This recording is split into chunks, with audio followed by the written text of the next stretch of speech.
In this video, we're going to take a look at a teal or turquoise ink from Pilot's Iroshizuku line, Dew on Pine Tree, or Syo Ro. I'm not going to say that over and over because I know I'm butchering it too much. I'm staying with the Dew on Pine Tree. As always, there's timestamps down below so you can skip around, but if you've got the time, I'd appreciate you checking out the entire video. And if you like teal and turquoise inks, down in the description is a link to that playlist that you can check out. I'm an ink guy. Let's get into 90 GSM Clairfontaine. We have no bleeding, no ghosting. The 1.1 has no feather spread, halo sheen, no shade. The extra fine is quite a bit lighter than the stub with no feather spread, halo sheen, moments of shading, like the K in quick is a bit darker and the P in jumps is a bit darker. 3 seconds to dry.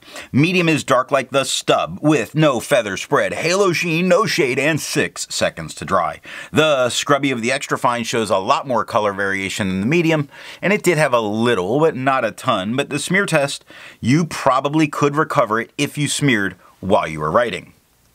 To have a range of experience with this ink, all of the writing samples are done with a Jinhao 159 with a 1.1 stub, a Jinhao X450 with a medium, and a Jinhao X750 with an extra fine.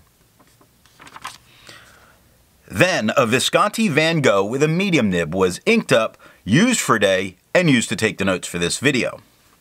The next writing sample is done on 52 GSM Tomoe River. We have no bleeding, no ghosting. The 1.1 has no feather spread, halo sheen, no shade. The extra fine is a little bit lighter than the stub with no feather spread, halo sheen, no shade, and 8 seconds to dry. The medium is by far the darkest tone on the page with no feather spread, halo sheen, no shade, 13 seconds to dry. The scrubby for both shows no color variation because there's none. And the smear test, I don't think you could recover it if you smeared while you were writing.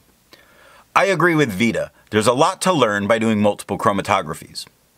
The one on the left is done the way it's supposed to be done. A line of ink is put down and then it's put into water for 10 to 15 seconds.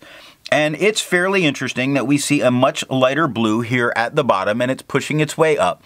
Now it's pushing its way through this green. This green is its own color here. I don't see any indication that it's a yellow. And the blue is pushed past the green and is gathering very dark at the top. The one on the right is let dry for 10 minutes before it's dunked in the water.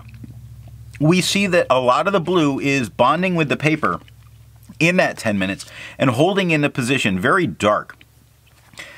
The blue as it's pushing up is a little bit darker than we saw before, but as it moves through the green, we see the same dark blue at the top, and seeing it at the top and the bottom is the reason that I think this is a single blue and a single green that's being mixed here. Very interesting that they come up with this turquoise.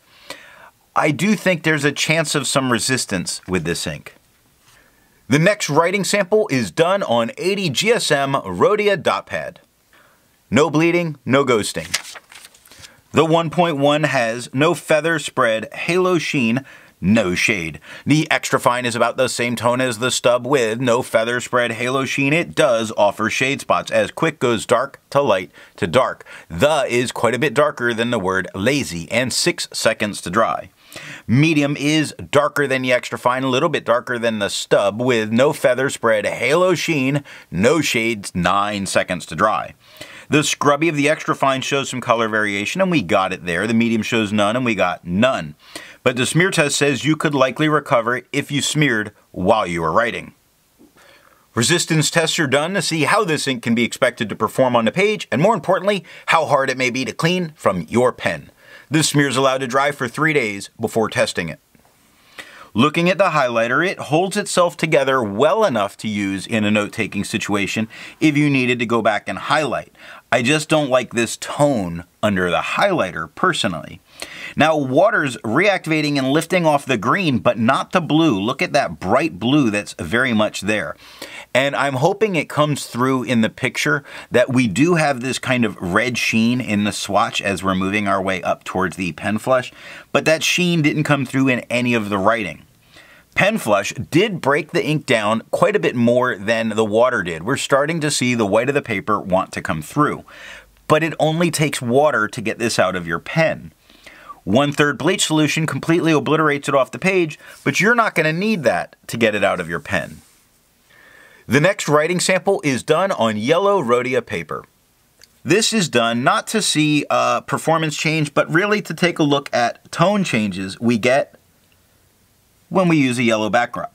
And what is really interesting is it becomes really, opposed to a turquoise, a great bright green here. And I really do like this over this. And it's a subtle change, but this subtle change is just absolutely gorgeous. Something to be aware of. I doubt you're going to be really worrying about it if you use a turquoise ink in a professional environment, if they're not worried about it.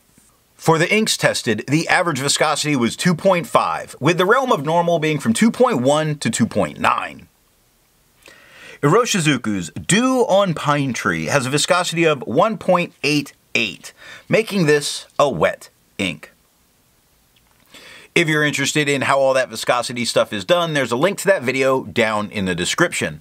But now, let's get into the next writing sample done on Moji paper. We have no bleeding, no ghosting.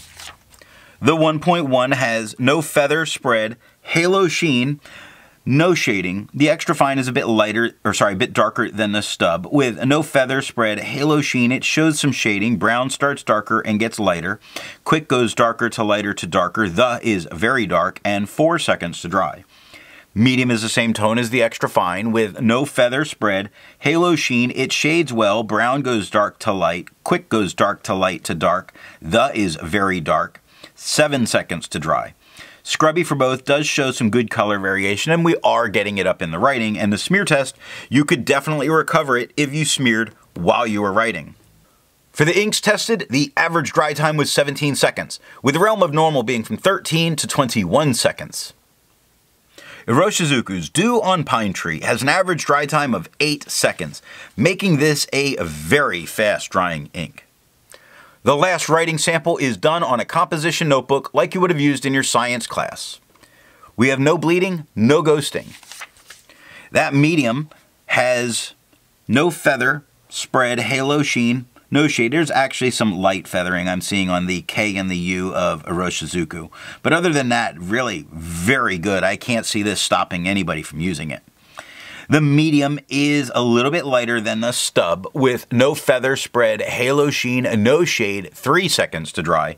The scrubby shows us no color variation and we don't get it. And the smear test, you could definitely recover it if you smeared while you were writing. Instead of finding inks that look like Pilot Iroshizuku's Dew on Pine Tree, I'd prefer to find an ink that complements its color on the page. I wanted to go with a nice brown to really go with this turquoisey teal color. It's got a little bit of a shift to it. So I went with Atramentis Casanova's Sepia Brown. Now if you'd prefer a different complement color, then down in the description are links to those playlists. So what do I think of Iroshizuku's Dew on Pine Tree? On yellow paper, this is an amazing color. Also, the swatch shows much more blue, which shows sometimes swatches lie. I don't feel the shading is very pronounced at all. So what nib and pen give the best writing experience with this ink? Your wet pens are going to put down a darker tone that really don't let the shading show through, and if you want the shading, then a medium to dry fine pen really does put it down much nicer. But for me in this case, I prefer it darker and without that shading, so I would go with a wet medium. I hope you got something out of this video, and in the next video, we're going to take a look at Ackerman's number 6.